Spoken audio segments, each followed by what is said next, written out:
Ternyata kita kaget sekali. Ternyata sumber nikel terbesar seluruh dunia ada di Sulawesi Tengah. Yang itu sekarang ini sampai hari ini sudah dikuasai Cina. PT Morowali. Makanya ketika Letnan Jenderal Purnawirawan Sarwan Hamid dan Mayor Jenderal Purnawirawan Suprapto datang ke Jawa Timur, beliau kumpulkan tokoh-tokoh ulama, itu 70% karyawan yang ada di PT Morowali itu semua dari Cina. 70% itu jumlahnya berapa? 80.000 kurang lebih. Dan itu semua mereka tidak punya skill. Mereka adalah tentara merah. Bahkan Mayor Jenderal Purnawirawan Suprapto mengatakan ada tanker di sana di PT Morowali isinya senjata. Itu. Jadi kita baru tahu.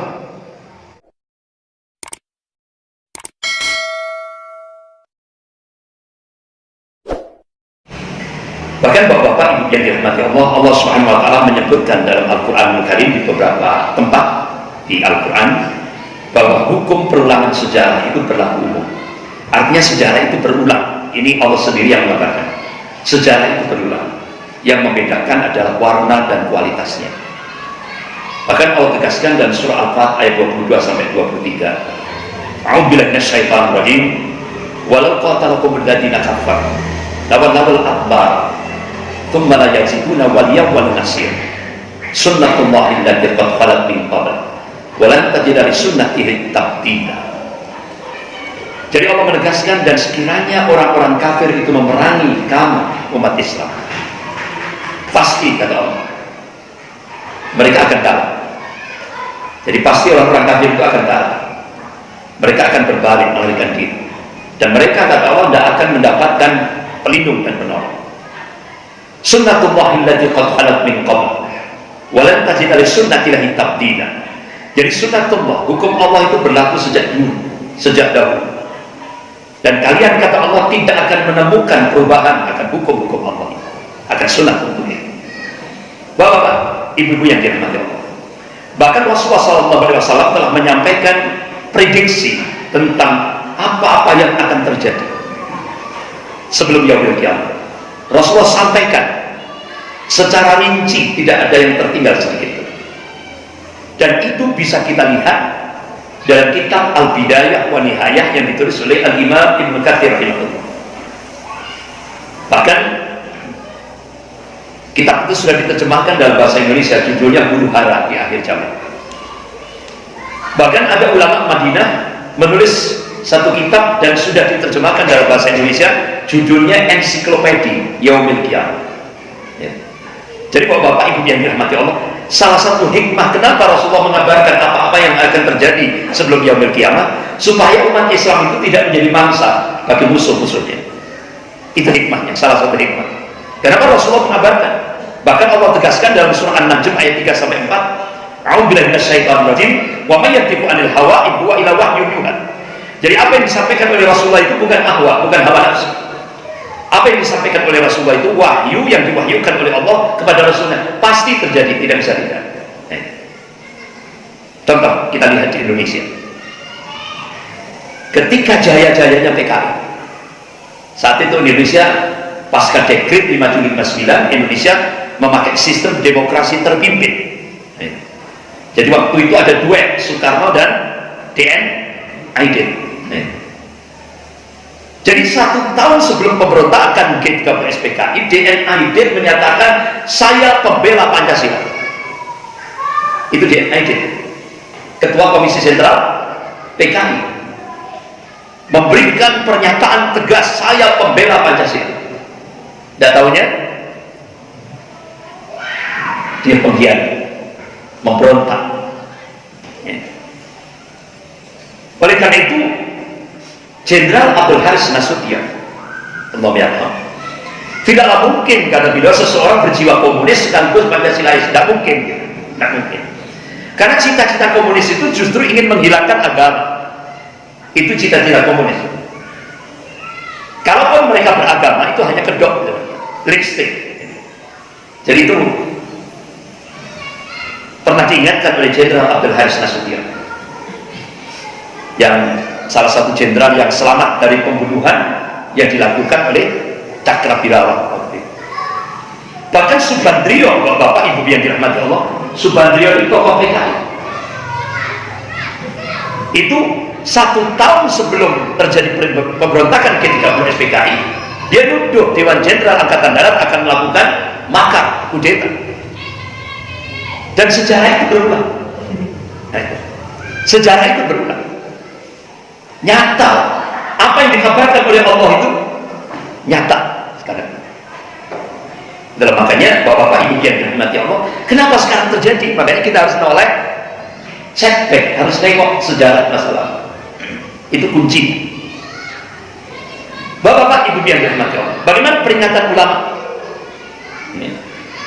Habib Muhammad Rizik Syihab 2016 sudah mengingatkan, awas, hati-hati, Indonesia tidak menutup kemungkinan seperti Tibet. Ya, hampir mirip, strateginya hampir mirip. Cina memberikan bantuan hutang kepada Tibet, membangun infrastruktur. Datangnya buru-buru yang didatangkan tentara merah. Akhirnya tokoh spiritual Tibet, Dalai Lama, ditangkap, diusir. Akhirnya Tibet sampai hari ini sudah dikuasai oleh Cina. Turkistan Timur hampir sama dengan Tibet. Sampai akhirnya hampir berapa? 3 juta umat Islam ditangkap, bahkan dikarantina, ya, di kamp penahanan. Sementara istri dan anak-anaknya di rumah. Hampir 1 juta anggota komunis dipaksa untuk memasuki rumah-rumah umat Islam, sehingga istri-istri umat Islam itu dipaksa untuk menikah dengan anggota komunis. Kalau enggak, dibunuh, dihabisi, dibantai dengan cara-cara yang biadab. Ini Turkistan Timur. Bahkan ulama Habib Muhammad Rizik Syihab, hati-hati, apakah Indonesia nanti akan seperti Angola? Ya. Angola sama, dibantu hutang oleh Cina, dibantu pembangunan infrastruktur, buruh-buruh semua dari Cina. Akhirnya Cina, karena Angola tidak mampu bayar hutang ke Cina, akhirnya Cina intervensi ke parlemen Angola, minta Islam diharamkan di Angola, sehingga akhirnya Angola satu-satunya negara di dunia ini yang mengharamkan Islam. Ratusan masjid dihancurkan, bahkan umat Islam sholat di jalan-jalan ditembak. Ini Habib Muhammad Rizik Syihab sudah mengingatkan, hati-hati, apakah Indonesia tidak seperti Angola? Bahkan Habib Muhammad Rizik Syihab pasca aksi 212 tahun 2016 ada jamaah umroh ikut nimbrung, dia oknum seorang jenderal polisi mendatangi kediaman Habib Muhammad Rizik Syihab. Habib Muhammad Rizik Syihab diajak untuk pergi ke Cina. Dia banggakan Cina begini-begini, tahu betul dia tentang Cina. Akhirnya Habib Muhammad Rizik Syihab mengatakan, Cina itu biadab sekali, umat Islam Uighur dibantai. Kata dia, udah Uighur itu, umat Islam Uighur itu kriminal, katanya. Ya Allah, fitnahnya luar biasa. Sampai akhirnya Habib Muhammad Rizik Syihab menolak dengan halus. Bahkan muncul lagi Jenderal Purnawirawan Luhut bin Sarpanjaitan. Hampir 1 juta umat Islam Uighur dibunuh oleh pemerintah rezim komunis Cina. Bahkan organ-organ tubuh umat Islam Uighur dijual, jantung, hati, paru-paru, itu organ-organ tubuh dijual. Jadi ini kebiadaban yang sangat luar biasa. Apa statement dari Luhut bin Sarpanjaitan? Dia mewakili Indonesia. Indonesia bisa apa? Kita bergantung dengan Cina. Kita tidak akan mungkin melakukan pembelaan terhadap 1 juta umat Islam yang dibantai oleh rezim Xi Jinping komunis Cina. Ini statement Luhut bin Sarpanjaitan. Indonesia bergantung dengan Cina. Kita tidak akan mampu, kita tidak bisa berbuat apa-apa untuk memberikan pembelaan terhadap umat Islam yang 1 juta umat Islam dibunuh oleh Cina. Bahkan peringatan akademisi, Bapak-bapak yang dirahmati Allah, yaitu Profesor Dr. Nazaruddin Samsudin, guru besar ilmu politik Universitas Indonesia, hari Selasa 13 Desember 2016 beliau memberikan statement, selangkah lagi Indonesia akan menjadi Singapura kedua.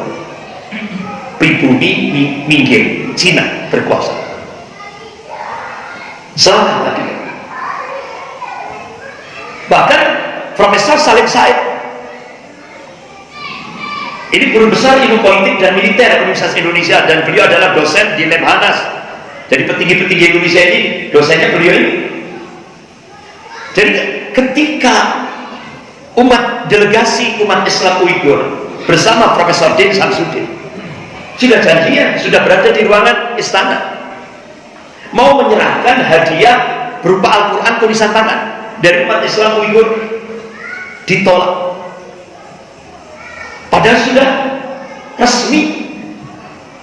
Apa statement pemerintah? Kita sungkan sama Cina, nggak enak sama Cina, sehingga akhirnya Profesor Salim Said, Indonesia sekarang ini dijajah oleh Cina. Ini yang ngomong guru besar ilmu politik dan militer. Inilah realitas. Tidak tanggung-tanggung beliau sampaikan di TV One dan CNN Indonesia, televisi CNN Indonesia. Bapak-bapak ibu yang dirahmati Allah, bagaimana menurut peringatan Purnawirawan Angkatan Darat, yaitu mantan Kasos Pol Abri, yaitu Bapak Letnan Jenderal Purnawirawan Sarwan Hamid?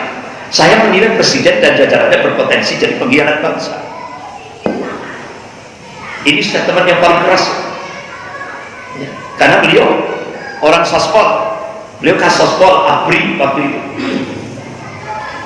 Bahkan mantan staf Panglima TNI Bapak Brigjen TNI Purnawirawan Aditya Barang Toha, Indonesia sekarang ini benar-benar dicengkram oleh Amerika dan Cina. Kalau dulu Cina belum masuk, itu bisa memunculkan peristiwa G30 SPKI. Nah sekarang Cina sudah nancap, bahkan membangun Indonesia. Ini kata beliau, implikasinya, dampaknya impolisos Hanka. Bapak-bapak ibu yang dirahmati Allah. Jadi kalau Amerika menguasai Freeport, otomatis Cina akan berbagi lahan. Ladang gas tangguh dikuasai Cina. Bahkan bapak-bapak ibu yang dirahmati Allah, ada seorang pakar ahli kimia dari Indonesia. Beliau ini dengan kakak beradik ini yang memang ahli kimia. Beliau mencoba untuk bikin home industry tidak besar di kawasan Tapal Kuda. Nah sampelnya ini diminta untuk mengirim ke Cina, dipelajari oleh pakar kimia Cina yang umurnya 84 tahun. Istilahnya dia sudah pakar di Cina. Akhirnya beliau diundang, yang dari Indonesia ini diundang ke Cina. Sampai ke sana dia kaget sekali. Sempat terjadi dialog. Jadi ternyata di Cina itu sekarang memproduk power bank, dijual seharga 14, kalau dirupiahkan 14 juta rupiah. Isinya 5.000 kilowatt listrik. Nah selama ini kan kita tahunya power bank itu kan untuk cas HP, ya kan di mobil gitu kan.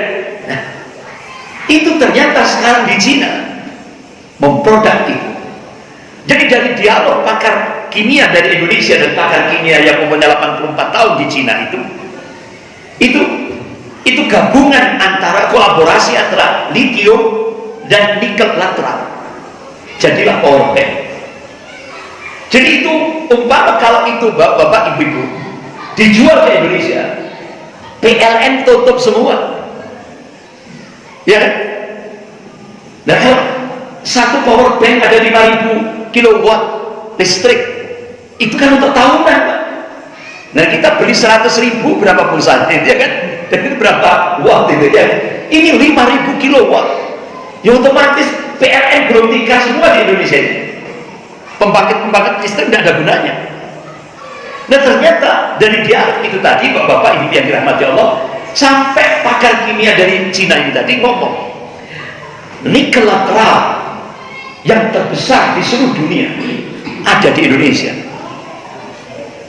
Ternyata kita kaget sekali, ternyata sumber nikel terbesar seluruh dunia ada di Sulawesi Tengah, yang itu sekarang ini sampai hari ini sudah dikuasai Cina. PT Morowali. Makanya ketika Letnan Jenderal Pernawiran Sarwar Hamid dan Mayor Jenderal Pernawiran Suprapto datang ke Jawa Timur, beliau kumpulkan tokoh-tokoh ulama, itu 70% karyawan yang ada di PT Morowali itu semua dari Cina. 70% itu jumlahnya berapa? 80.000 kurang lebih. Dan itu semua mereka tidak punya skill. Mereka adalah tentara merah. Bahkan Mayor Jenderal Purnawirawan Suprapto mengatakan ada tanker di sana di PT Morowali isinya senjata. Itu. Jadi kita baru tahu. Bapak Ibu yang dirahmati Allah, bagaimana peringatan budayawan, yaitu Bapak Taufik Ismail. Awas, bahayalah dan komunis. Kaum komunis itu memang pintar memutarbalikkan fakta, pintar mengarang cerita bohong, pintar memalsukan dokumen, pintar berdusta dan menipu. Tokoh komunis dunia Lenin paham betul, dan teori Lenin ini sekarang dipraktekkan di Indonesia. Jadi kata Lenin, kebohongan yang diajarkan terus menerus di kemudian hari akan dianggap sebagai sebuah kebenaran. Itu. Jadi maka jangan heran sekarang di Indonesia kalau kita menyuarakan al-haq, kebenaran, mereka sebut hoax. Itu nyata. Saya sudah di beberapa tempat saya coba seperti itu. Ini kebenaran, pasti mereka menyebut hoax. Saya terus berpikir, kenapa dungu mereka ini sudah stadium 4, kedunguannya itu sudah stadium 4 gitu. Ya. Jadi ternyata itu brainwash-nya, cuci otaknya itu hampir mirip dengan apa yang terjadi peristiwa perampokan bank di Stockholm gitu. Sampai yang dirampok itu empati terhadap perampoknya, sampai yang dirampok itu mau dinikahi oleh perampoknya, sampai yang dirampok itu bikin lembaga-lembaga sosial untuk membantu yang merampok. Jadi ini sindrom Stockholm. Kok bisa sampai seperti itu, Pak? Inilah, itu namanya cuci otak ala komunis. Dan itu sudah terjadi di Indonesia. Makanya saya pinjam statementnya Rocky Gerung itu, benar itu, Pak. Kedunguannya itu sudah stadium 4, sulit, Pak. Dia menerima kebenaran, sulit. Pasti kalau kita menyampaikan kebenaran, pasti mereka sebut hoax. Padahal itu S2.